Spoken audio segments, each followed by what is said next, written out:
Hello, everybody. Today we're going to focus on the civil rights movement and a little bit of the background before the movement starts and what's going on in the world and what it's like. And by the 1950s and 60s, life was pretty bleak for African Americans throughout the country. We had violent racism in the South. In the North, we had some riots, we had some problems happening there as well. But in general, you had racism was everywhere, segregation was everywhere. And a lot of people look at the end of slavery in 1865 and say that that's a long time ago. It's true, it is, but for sharecroppers, they were basically enslaved until the 1950s. And for a lot of African Americans, they really don't gain the right to vote until mid 1900s for some. And so it's this continual fight to allow people to have the freedoms that all people should have, regardless of skin color. So we're going to look at some of the problems at first and some of the small steps that will lead up to the events that we talk about in this unit. So here we go. So to begin, we're going to look at some of the efforts to limit the freedom of African Americans, and there were many. We start with the ways that they gain freedom, and that would be with the 13th Amendment abolishing slavery, 14th Amendment giving African Americans citizenship, and the 15th Amendment, which gives all males the right to vote, regardless of skin color, unless you're Native Americans. That will come in the early 1900s. But there were limits.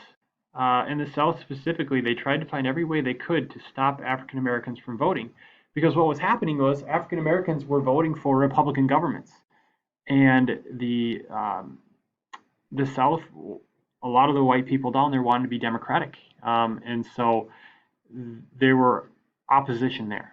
And so they had to figure out, well, how can we keep them from voting? Well, the first thing they did was a literacy test, which you'll try out as well. That was one of the items they used, and you had to pass this test, or you could only, have so many wrong. But the problem was that also kept poor white Americans from voting as well. So they had to figure other things out. Sometimes they put a property test in. You'd have to own property to vote. That was deemed unconstitutional.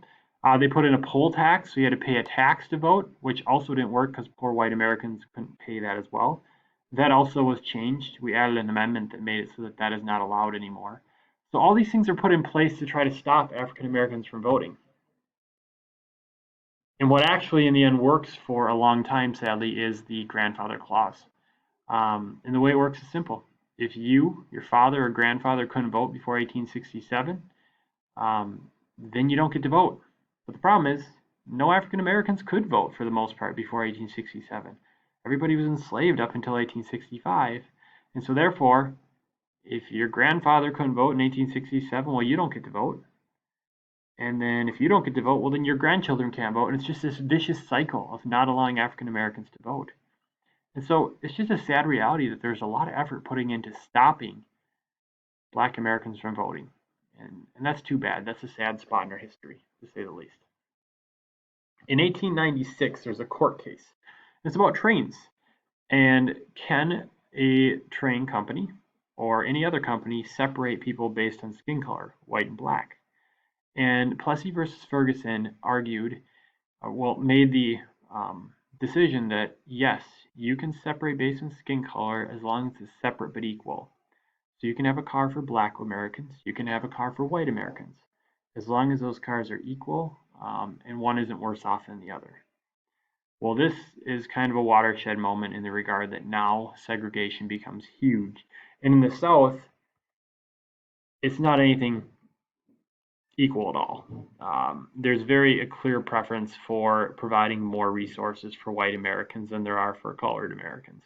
And you can see this photo here of a school for African American children. Clearly, it's not a very good condition. And I guarantee you the school for white Americans is not anywhere near that bad of shape. And so you have segregation, separation based on color, whereas you can see in the sign you have separate restrooms, you'd have separate pools possibly that they could swim at, or the what Black Americans just want to have a pool.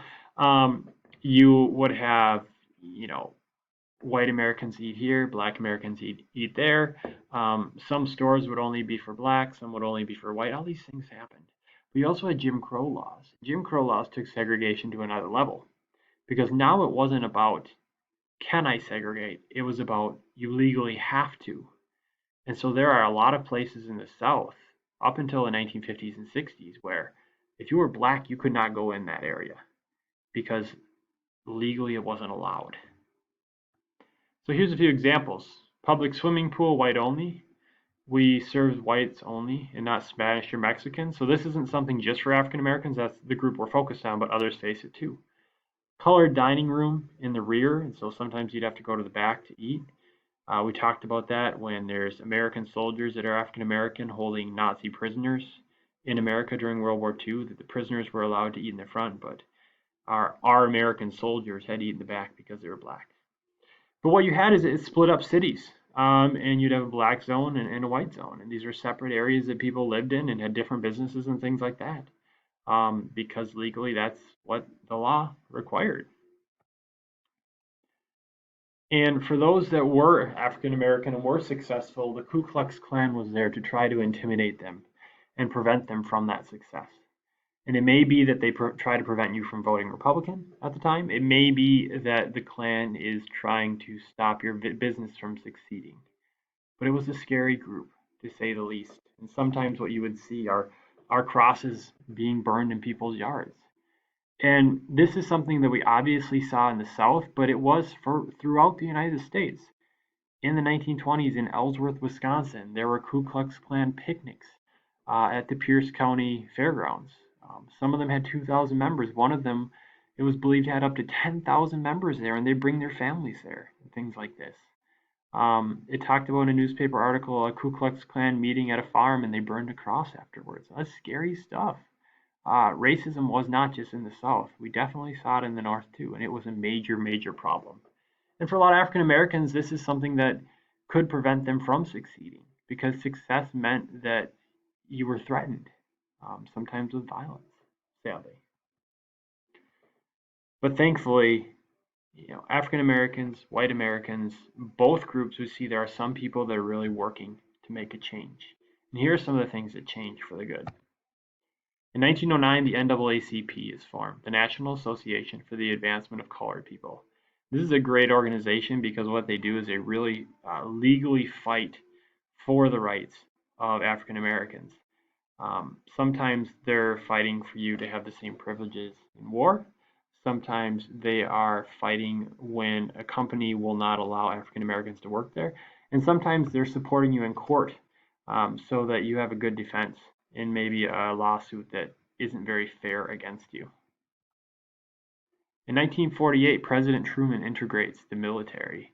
This is a big deal because with World War II, African Americans had a lot more opportunities in war, and that continues on in 1948. And so, with so many Southerners going into the military, you now had a chance that for a lot of these people, black and white could be together for possibly the first time, and that was a good first step. The big change was 1954, Brown versus the Board of Education of Topeka, Kansas.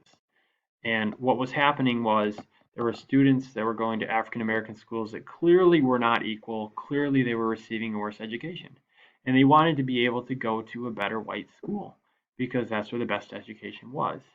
And in this case, the Supreme Court throws away separate but equal and says that you cannot allow that kind of segregation in schools because it is not equal. White schools do have more resources and can provide a better education. And so it ends school segregation. Sadly, it doesn't go in effect right away. And we see that even 10 years later in New York City, in the North, there's still a lot of segregation there. So there's going to be a lot of fights over who can go to school, even though legally you can't separate groups. A lot of governments, specifically in the South, are going to use their power to keep things segregated if they can. In 1955, Rosa Parks begins a movement, and here she is. She sits on a bus. She sits in the back, in the section that is meant to be for Black Americans. However, if the bus is full of white people and there's more that come on, you are supposed to give up your seat if you're black. And she refused to. And because of that, she was arrested. And what followed was an amazing thing, the bus boycott.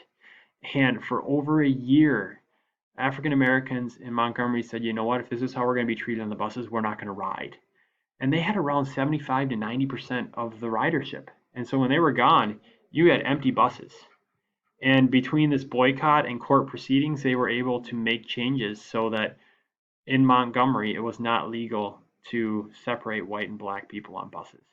And this is a great example of, a way to peacefully protest because nobody was hurt in that protest.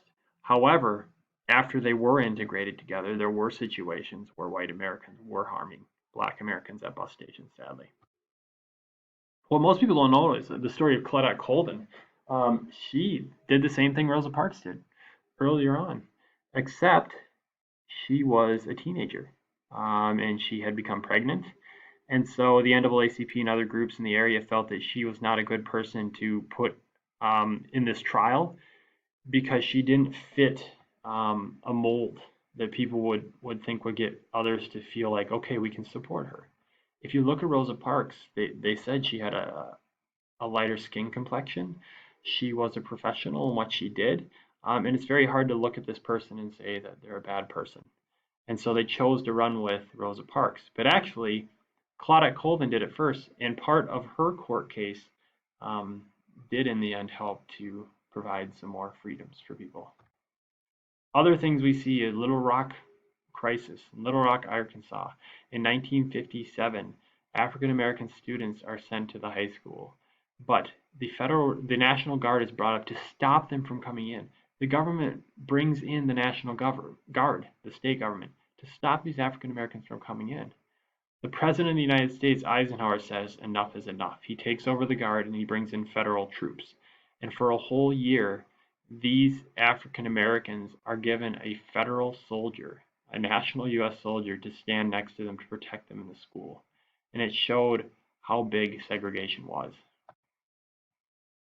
And so through this, we see civil disobedience, people disobeying laws they think are illegal, and we also see peaceful protests. You're going to learn a lot more about the sit-ins. African Americans would sit at lunch counters where they legally didn't have the right to. One section was for white, one section was for black, or only white people could sit up there, and they would sit together sometimes, white and black, and they wouldn't leave unless they were served. And these people were thrown in jail for this, and it looked really terrible on TV. When Southerners, are seen doing these terrible things to people simply because they want to eat food. But it sent a message that segregation is not okay. Another one we saw is the Freedom Rides. And we saw a lot of young African Americans and white Americans join together and ride on the bus together, white and black sitting with one another. And what happened, sadly, is that when these buses came to the South, a lot of people were upset. And we saw the buses were attacked. Buses were firebombed, literally burned.